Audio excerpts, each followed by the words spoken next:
What's going on, everybody? Hey, welcome to the channel. I'm so glad that you found your way here. Whether it's by accident, or by providence, or perhaps by some magic of the algorithm. And I'll never quite understand how that works, but whatever the case, I'm glad you're here.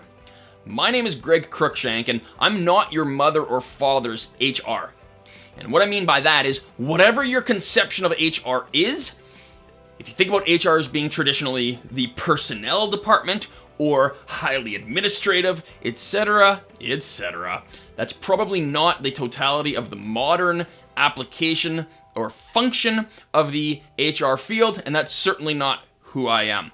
Historically, human resources has gained a well-deserved and horrific reputation for being the protector of the company at the expense of the employee. You know, HR cares all about the manager, all about the company, but never ever protects the well-being or the interests of the employee.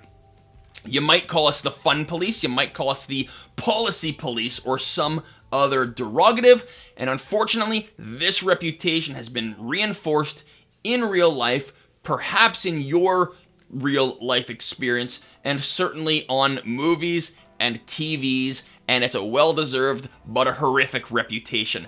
So, if you want to share your latest hot takes on HR, whether you love us or whether you hate us, share a beef, or simply get answers to the questions you may not want to ask your HR, go ahead, hit a like, subscribe, leave a comment, and follow along. We might learn something about each other together, and I'm fairly certain we're going to have a whole lot of fun along the way. Now, the philosophy that guides my practice is that when managers can create spaces in which all employees can produce and do produce their very best work, everybody wins. Everybody wins. And that's what I aim to do, to support managers in creating those spaces. My intent is to provide information, education, and insight for managers and leaders by bridging the gap between academic scientific literature on management and human behavior and the real-world organizational practical implementation. It would be far easier to manage people if we understood the science of human behavior. Now, here's the good news. We actually do. And unfortunately, however, that scientific knowledge, that scientific information and understanding often remains in the ivory tower of the academic institution, and it actually never makes its way into the pool or the body of real organizational knowledge.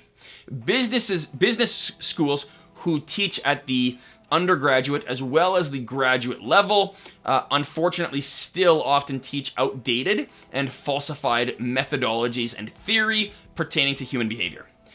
Okay, the literature often doesn't leave the psychology departments and even make its way into the business departments. Okay, and that's a shame because the academic knowledge and understanding of human behavior is there. It's just not always accessible to those who should really be using it. How do I know this? Well, I know this because I have a bachelor's degree in human resource management and organizational behavior, and I have a graduate degree in industrial and organizational psychology. And what we learned at the undergraduate level in HR and organizational behavior, some of that theory, some of that methodology actually has been falsified and disproven, and I know that from the graduate training in psychology. Okay. Having both of those experiences actually positions me to close that gap. And to bridge that gap. Okay, and so here's my offer, my invitation to you, as well as my ask. Okay, that's enough about me. That's the only promotional or self-promoting information that I'm going to push out. This video, this channel is not about me, but I want you to understand sort of my background and the perspective that I come with. But here's my ask. I want to hear from you. So let me know in the comments below, what field or industry do you work in? What are the challenges or the themes that you experience that you're curious about? whether it relates to, human behavior or management of teams or leading of teams, etc. I would love to hear your questions. I would love to create that safe space for you online, following this channel. A space to ask questions that you may or may not otherwise, have examined. Questions about motivating unengaged teams, how to give better feedback that actually lands, how to facilitate better one-on-ones, perhaps how to empower your team to be more independent and take greater initiative. Okay, so let's start that conversation. And again, I'm here to help. I hope this helps. I'm glad you're here. Follow me for more. And take 3. I already did this whole thing once, and I didn't hit record. So here we go.